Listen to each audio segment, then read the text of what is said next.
Parlem amb la Verònica d'Andrés, ella és coach, consultora, ha estat a 5 continents donant conferències sobre desenvolupar la confiança en nosaltres mateixos i és una confiança que ens pot ajudar tant a desenvolupar l'amor cap a un mateix, a vèncer les pors que tenim en la vida i a repartir amor una mica, perquè és una pel·lícula que ens parla molt de l'amor.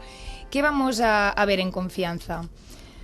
En la película Confianza Total vamos a descubrir que la confianza es algo intrínseco que nos pertenece y que por diversos motivos que explicamos en la película la vamos perdiendo a lo largo de la vida, básicamente cuando empezamos a recibir el mensaje que no somos suficientemente buenos para algo, para cantar o para estudiar. Empieza muchas veces a temprana edad, cuando comienza la educación formal, pero la buena noticia es lo que explicamos en la película, es que la confianza es algo con lo que nacemos. Por lo tanto, es algo que podemos recuperar. ¿Podríamos decir que cuando nacemos somos casi perfectos o hay alguna cosita que ya de nacimiento, por ejemplo, el miedo a caerse, ¿no? Comentas, hay alguna cosita que ya no es tan perfecta, pero vamos, que sería el ideal, ¿no? La niñez. Sí, yo no sé si somos casi perfectos, porque a mí la palabra perfecto no es algo que me parece muy apropiado. En todo caso, perfecto es solo Dios. Creo que nosotros estamos en este mundo para aprender, pero sí puedo decir que nacemos dotados de un amor y de una confianza gigante. Y en todo caso, los únicos 2 miedos que se han constatado como innatos es el miedo a las caídas y a los ruidos fuertes. Pero fíjate que no tiene nada de imperfecto eso, porque en todo caso son 2 miedos con los que nacemos para protegernos. El resto de los miedos son adquiridos. Por lo tanto, pueden ser desaprendidos. Y esto es lo que enseñamos en nuestra película. Cómo desaprender, cómo desandar ese camino del miedo. Uh-huh. ¿Cómo lo hacemos? Porque quizás cuando percibimos que vivimos con miedo ya somos adultos y estamos en una rueda que es un poco imparable, ¿no? Claro, bueno, nosotros decimos que el miedo, como toda emoción, nos está invitando a algo. El miedo es energía en acción. Por lo tanto, hay un primer paso. Y el primer paso cuando sentimos miedo es justamente ese, admitirlo. Pues tengo miedo, ¿eh? Tengo que dar un examen, tengo que presentar un proyecto, tengo que dar una nueva ponencia, tengo que dar una nueva entrevista en la radio. Bueno, tengo miedo, ese es el primer paso. En el momento que lo digo, ya va perdiendo un poco de fuerza, deja de estar tan magnificado en mi mente y pierde fuerza. El segundo paso es atenderlo. Eso quiere decir, ¿a qué me está invitando este miedo? A prepararme, a juntar los recursos, a pedir algo, a pedir ayuda. Este es un punto importante, pues muchas veces a lo que tememos mucho es a pedir ayuda. ¿Por qué? Porque tenemos miedo que nos digan que no. Bueno, cuando alguien te dice que no, es el momento de decirte a ti mismo, voy a buscar otra persona, voy a buscar en otro lugar. A la gente le gusta ayudar. Siempre vas a encontrar a alguien que esté dispuesto a hacerlo. Y el tercer paso, una vez que has reunido los recursos y que te has preparado, bueno, simplemente es atravesarlo, atreverte, ¿no? Hacerlo. Ahora te diría que si has hecho bien el segundo paso, el tercero es casi inevitable. Ya tienes ganas de hacerlo. Y bueno, y el miedo se desanda andando, atravesando los retos. Conozcamos un poquito Verónica de Andrés, que en Cataluña es un nombre que empieza a sonar mucho relacionado con este DVD, con esta película, pero que todavía las personas tienen que descubrir, ¿no?, quién es.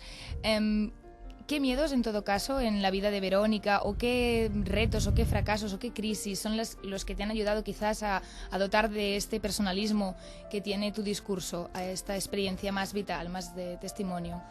Qué buena pregunta, porque creo que justamente es mi experiencia de vida la que puede contagiar a otros del entusiasmo que yo siento hoy por desaprender el miedo. Como yo explico en la introducción al libro que hemos escrito y que estamos próximos a publicar, en esa introducción explico que yo viví más de la mitad de mi vida con miedo, particularmente en los primeros años, en mi infancia, en la escolaridad, podríamos decir. Yo tenía una manera diferente de aprender, no era muy tradicional. Entonces, durante mucho tiempo es como que pensé que era tonta, ¿no? Como que no me iba demasiado bien. Entonces eso hizo que yo socavara un poco la confianza en mí misma.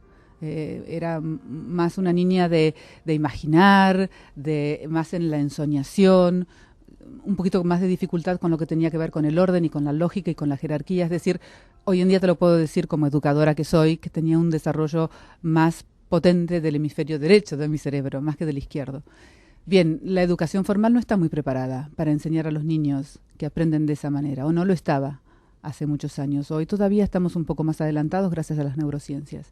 Sin embargo, en esa época yo comencé a dudar de mí, y no solamente eso, sino que luego ese mensaje era reforzado en mi casa. Mis padres involuntariamente ponían presión para que yo fuera muy buena alumna y tuviera muy buenas notas, y no las tenía.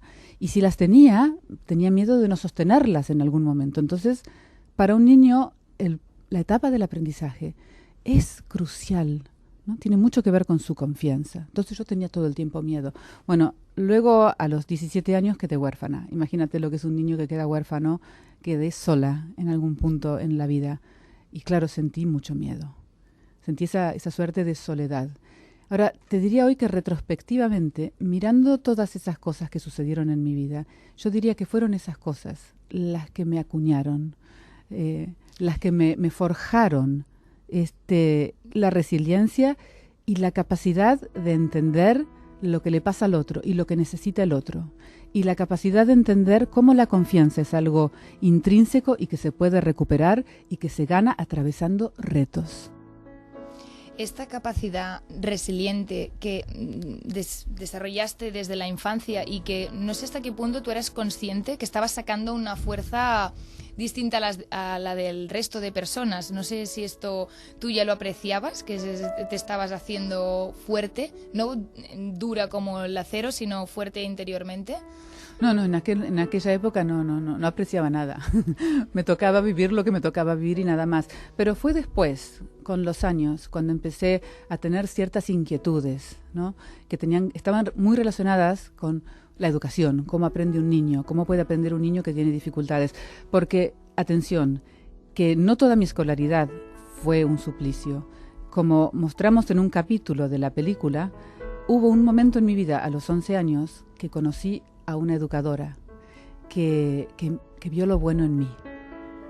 Y a partir de allí me dio permiso para hacer las cosas a mi manera. Y a partir de ese momento yo comencé a creer en mí misma. Por lo tanto, yo creo que hoy tenemos un mensaje poderoso para todos los educadores, poderoso para todos los padres, porque fue esa persona que cambió mi vida. Y a partir de ese momento yo comencé a ser una alumna brillante. ¿Hasta qué punto